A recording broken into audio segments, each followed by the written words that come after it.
Well, I'm Jordan Smith. I'm 20 years old.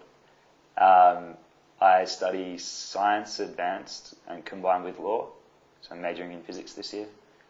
My colour for the campaign is gold, and the slogan is Geordie Shore, be sure about your US year. Awesome. And are you a member of a political party? It depends what you mean. I mean, yes, off campus, definitely. I'm a member of the ALP. On campus, nominally, I'm on the SRC as well, and I sit with the Unity people in SRC. Not to say, I was executive in the ALP club, which is the Unity Society in Sydney.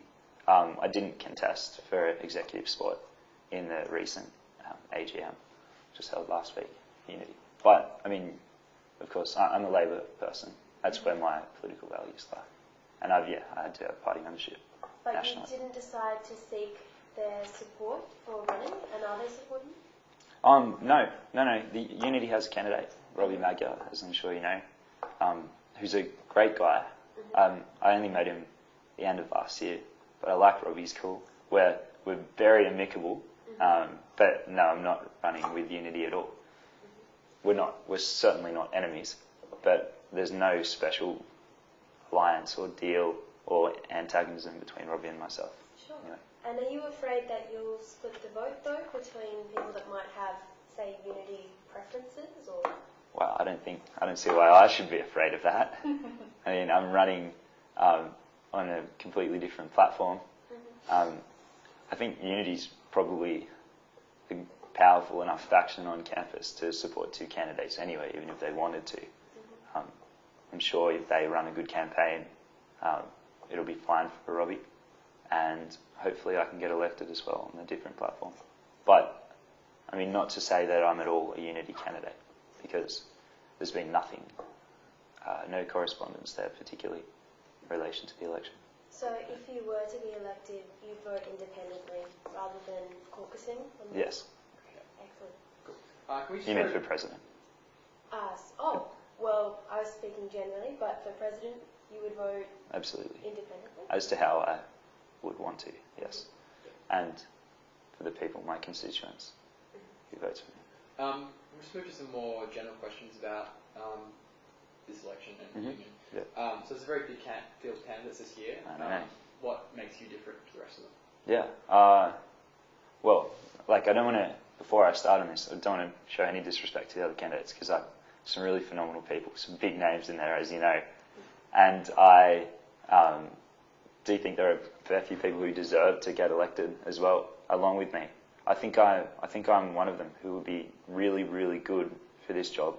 Essentially, I am in third year. I think, to be honest, to be brutally honest, I think experience is a pretty big factor in this. And not just your experience around the uni, clubs and societies and the SRC and things. It's how long you've been at uni. I don't think it's really appropriate for first years to be running for something like the union, which is such a large position where you really need to have a detailed knowledge and care about the uni that you're in. And I think that's what I have. I'm passionate about it. I love it. I live at the university. It's my community. I frequent the services that the uni provides, as well as the goods, as you can see. And yeah, I have some really good things to add in terms of policy, to what the union already does, which I hope are original things and also achievable. There's not a broad range. Policy in a minute. Just briefly on the board, more generally. So, firstly, what do you think is the most important legacy or most important achievement of the current board? And secondly, what is the biggest problem the board is currently facing? That's my mum. Well, the current board, I suppose, probably in terms of 2 years, probably the biggest thing was the strategic plan that they released, which was not last year, but the year before. But the current board members were big on that. I think it's, you guys have read it, I presume? Yeah, it's a brilliant document. It's really, really detailed. it lays out a plan for the union and its place in the uni in a changing environment. And it's got some really, really good goals in it, some values. They're all about employing students. We're all about sustainability. And yeah, it's looking to grow, but in a sustainable way, which is a cool thing. In terms of problems, I think this is undoubtedly a time of change in universities in general. And I really worry. There's sort of two effects, as I see it, facing universities and as a result unions, which is essentially lack of funding is coming through, obviously, recent federal government proposal. And in addition, there's a need and a real, there's a niche that really needs for experienced, skilled workers at the uni. But we've got these contrasting effects. Government's wanting more from us, but we can offer less. Essentially, also that the place of people coming to university and studying here is under threat with the rise of online education, is what I'm talking about. So how does that apply to board? Well, this is how it applies, because essentially people can sit at home behind their computers and study and get a degree. And that's happening. It's happened in Harvard, I think, and it's happening at other universities around. It's going to happen at Sydney soon, no doubt. We need to make sure, and I firmly believe, that the best way to get your education is to be at uni. Because it's not just about what you study in your lectures. It's about the experience. And that's where the union comes into it. The union, the USU, is a phenomenal body which makes people really engage with their degree. You don't want to finish in 3 years or 5 years or however long it takes and say, wow, I've got a piece of paper, I've got a bit of knowledge, but I don't care for this at all. I haven't met other people who I'm interested in working with. I haven't seen what can be offered to me, and I don't have a vision for what I want to do with my degree. Yeah, absolutely. That's the role of the union in the future as well. That's what I want to do with it. So keeping on the union in general, when do you think it's appropriate for the board to go in camera? That is, to make its discussions secret and not broadly available to the public? Yeah. So I suppose most of the board stuff is public, as observers can attend any board meeting.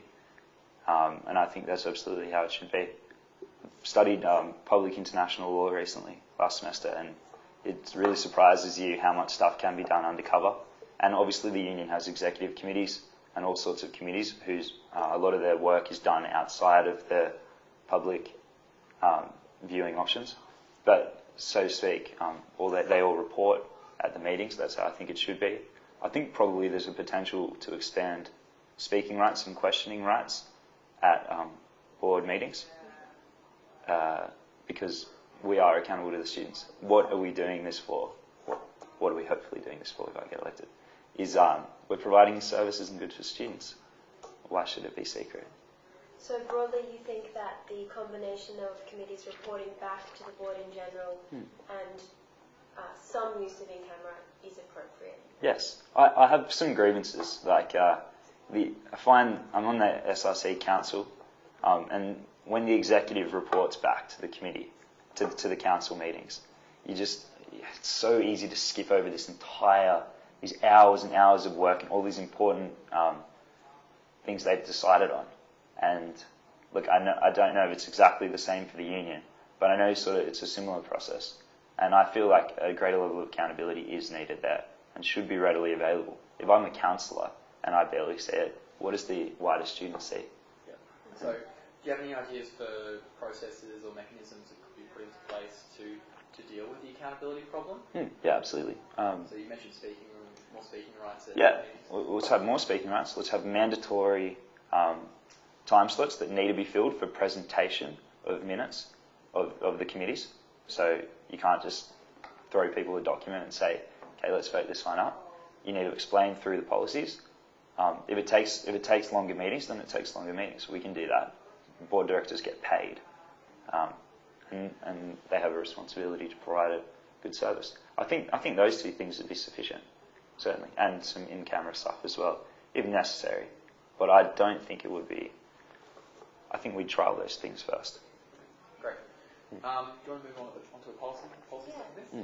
So broadly, what do you think your most important policies are and why? Yeah. Okay. So firstly, I want to start with the caveat that they're not immense. There's not lots of them because, as you see every year, people come with 20 policies and how many of them actually get done. I don't want to be that guy. I want to be someone who actually makes the change over the 2 years. So there's three main areas. A big part of this campaign, as you know, I'm a college student. I'm third year at St Paul's, and I've gained a lot from college. And I talked about being at campus to get your degree is the best way to do it. I think it's even better to be living at campus because you're just that much more engaged. I think colleges have a role to play in the future of the wider uni, and it's really time in colleges, like they used to, become more of a centre of the wider university and the culture there. So the first sort of tangible thing for that is breaking down a bit of the divide, which has grown in recent years. Some would say through some Moniswa reporting and other wider media, and also just general attitudes around the uni. So firstly, we do it probably through inter-college versus uni sporting and cultural competition, which used to happen. I think it was about 20 years ago, but we used to have inter-college versus rugby, versus uni rugby.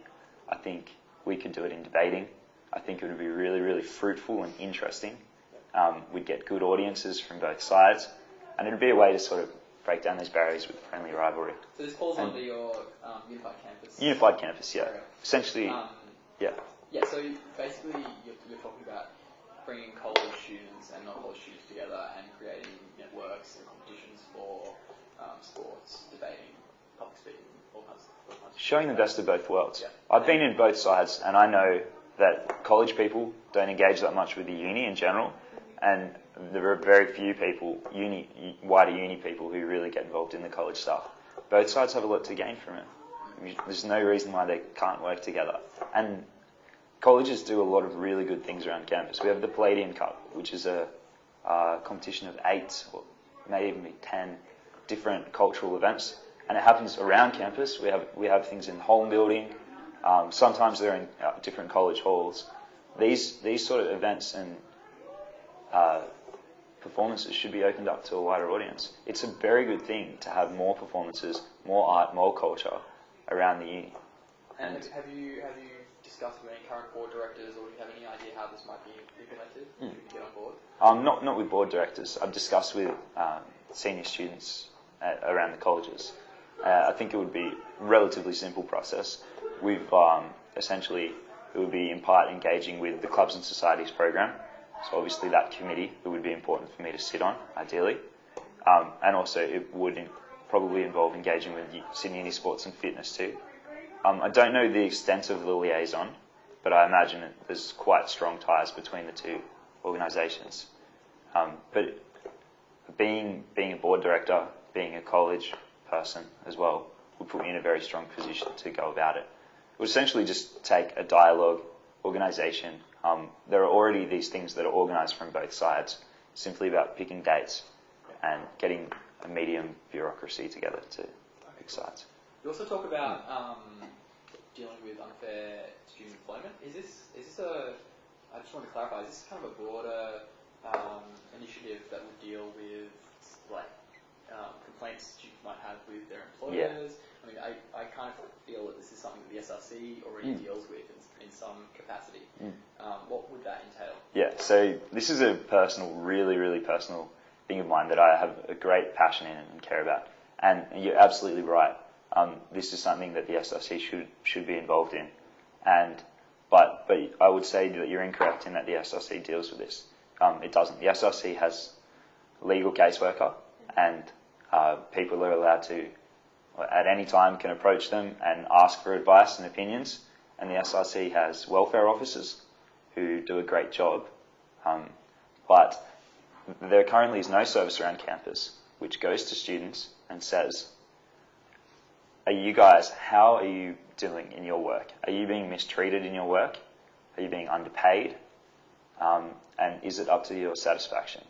And I've had some personal experiences working in the hospitality industry, and that's where I think the problem is the largest, not to rule out other industries, that student workers get mistreated, underpaid, and they generally just don't know their rights at work, which is a disgrace in a country like Australia, which is so modern, which has so many good, fair arbitration policies, that we, this group, are missing out.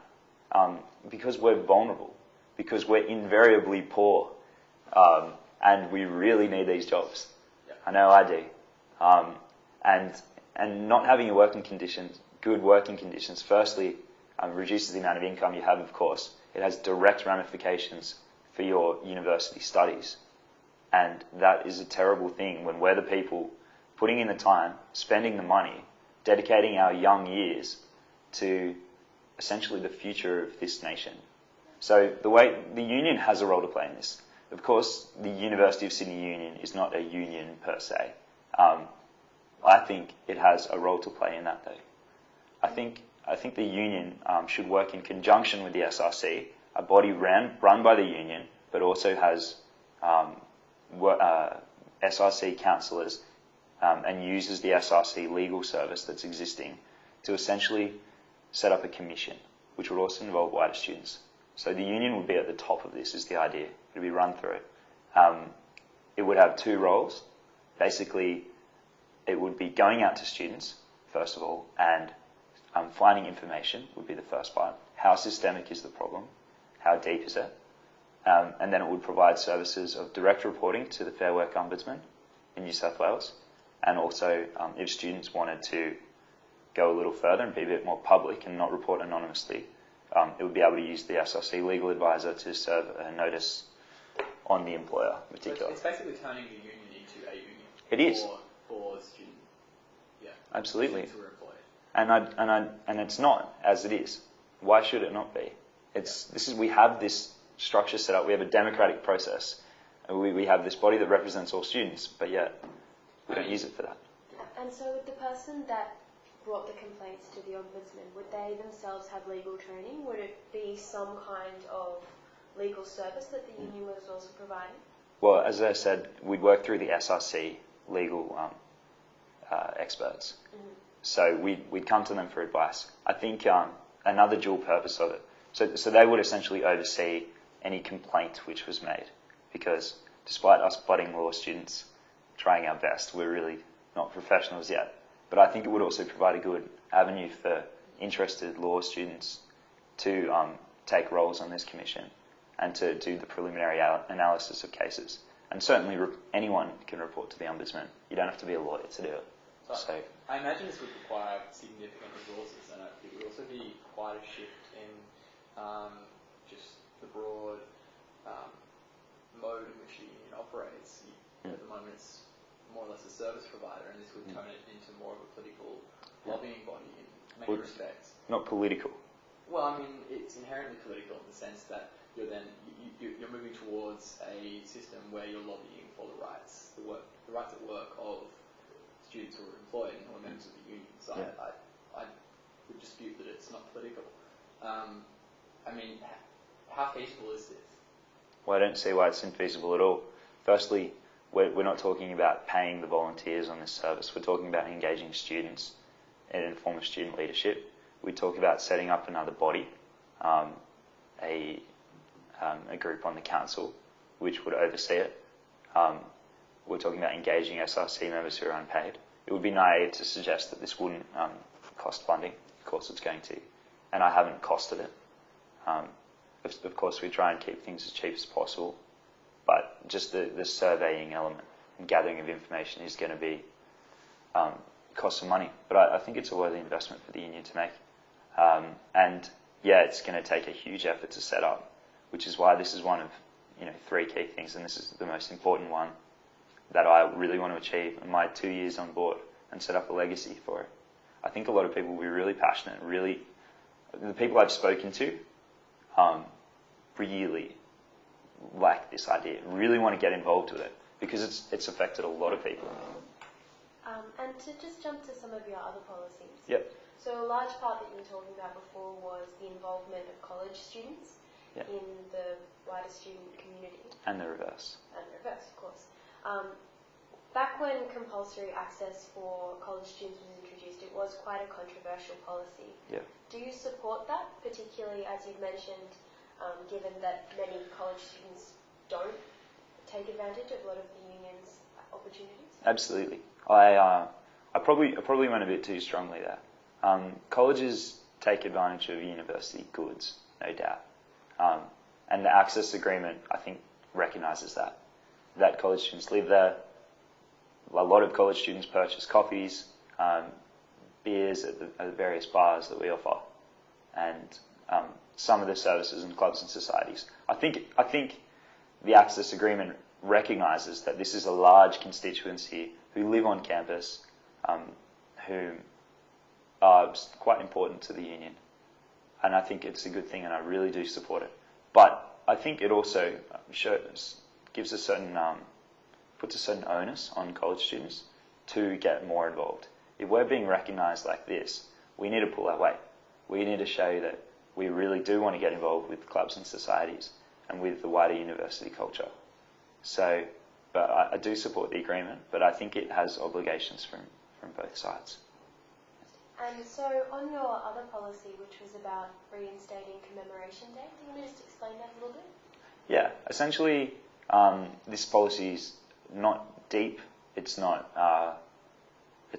life-changing, it's just really about a day which showcases everything that the union has to offer, which is a lot.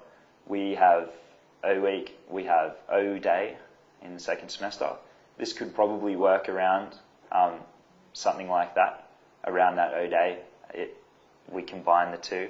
But basically, a big fair where everything, we go out full guns blazing. It would be a big drive to engage students, to sign people up for access, and essentially a really fun day, which could also work to the end of tying in the college and university sort of thing. So obviously this policy has been proposed a couple of times over the years. Do you have any new information as to why this would be the year that it would be best to implement it or possible to implement it? No new information, only renewed dedication. Okay, excellent. Cool. And so, moving on to the election itself, are there any other candidates that you particularly support? No, absolutely not. None I'm particularly antagonistic to either. Mm-hmm. I think everyone knows the elephant in the room. He's not in this room as we speak. But obviously Tim Matthews is a great guy, phenomenal candidate. I think he has a lot of experience. So I'll be surprised if Tim doesn't get on board. And I think he probably should get on board because he's a wealth of experience in the union and he's obviously a very talented guy. Apart from that, I don't know all the others well. I've met a few of them. Some of them I know better than others. It seems like there's a fair bit of talent there, and some people are pretty passionate. But I suppose I'll get back to you in a couple of weeks. See, no doubt. And I know you said that you'd vote independently for the president of the union. Yeah. Do you have any idea who that would be? I know the candidates. Obviously John and Hannah, I think. So the real problem is, as you know, I said I've been a Unity member in the AOP club, so I know John. I really like John. He's an awesome guy, personally. But and I don't know Hannah at all. I met her at the first candidate function the other day. I don't want to vote for someone for president of the union, which I think is an incredibly important job, on my personal preference for that person. It's about what they're going to do, what they're going to offer. And I have no idea what Hannah's going to offer yet. If I get elected, I'm sure I'll get a rundown of what each of them, what distinguishes them politically and in their policies. And then I'll make a decision on that. And are there any particular characteristics that you'll be looking for that you'll be making a decision in? Well, I'd like someone who supports the things that I want to do, who shows enthusiasm particularly for this arbitration commission that I'm talking about. I think the union presidentship is probably the most important job on campus. and it's oftentimes a lot less visible maybe than SRC president, but it takes a lot of dedication. I think you need to be an excellent conveyor, like public speaker and orator, and really what I'm looking for is someone who's really, really passionate about the uni and the union. Just briefly before we finish, because yeah. I just want to get your thoughts on, firstly, broadly your personal position on universal student unionism, given it's one of the USU's stated, it's one of the things that the USU supports in its constitution, and also the SSAF. Yeah. So, in what elements? Just my personal ideas. So, on student unionism and also very SSAF general, and the allocation. Okay. Sure. Well, let's start with the unionism. Of course, we used to have it. Our good friend Howard introduced VSU a couple of years ago. I think, so from my reading of the history, we introduced the access card just a year before VSU came in. I think it was a direct corollary of that. Students now pay to join our union. We have a lot doing it. I think it's a fine system as we have it at the moment, with a $99 buy-in per year of access. I think it would be good to go back to universal student unionism as well, though. I think it's a pretty important thing in engaging all the students on campus, which is really what we want to do. And if it means we're going to have a wider base of students who vote and who get involved in the election and who take advantage of the union services, then it's going to be a good thing. So yeah, I'm not dissatisfied with what we do at the moment, but certainly if there's a push for change, which the union has expressed, I would be amenable to it. Concerning the SSAF, is it a good compromise? Generally, has the union done well, do you think, and what do you think of the allocation? Yeah, well, the union's got through. In terms of the SSAF. Yeah, union's done well. Yeah. Well, what did we go? 3.2 million, I think. SRC just got over 2. Sydney Uni Sports and Fitness obviously got a little bit as well. I think union probably could have done a little better, and sports and fitness a little worse. And also the allocation to the SRC might have been a bit intense considering some of the things it's being spent on, but that's maybe an issue for another day. Of course, SSAF is another measure to counteract that voluntary student unionism that we do have. So it's very, very important. And while people were baring their heads in shame when it came in 2 years ago, I was overjoyed because I think it's really important. Students do take advantage of our services, and so they should. We need to provide them with a really, really good product. As a result, it puts a big obligation on us, but I think it's an important thing for students to make a financial contribution. Just as the very last question, yeah. In your last comment, you just mentioned about some of the things that SRC money gets spent on. As a kind of parallel to that, do you think the university should be involved in political campaigns if it costs them money? So, for example, when the union was voting whether or not to participate or support the strike, even though it would have cost them money, would you as a board director have supported that? The decision for the union to engage politically is what you mean? Yes. I don't think so, I would have, no. I'd rather the union be a body which is absolutely always for students and makes decisions for the best interests of students in every time. And I think when you're talking about something like the strikes, the student base is way too conflicted on the issue for the union to make a statement which expresses the entire body of students, and I don't think it had a place to do that. That's what the SRC is for. It's a openly political body which pushes for these radical education changes. that's not the union's role. It's to make uni an awesome time, the best time of your life.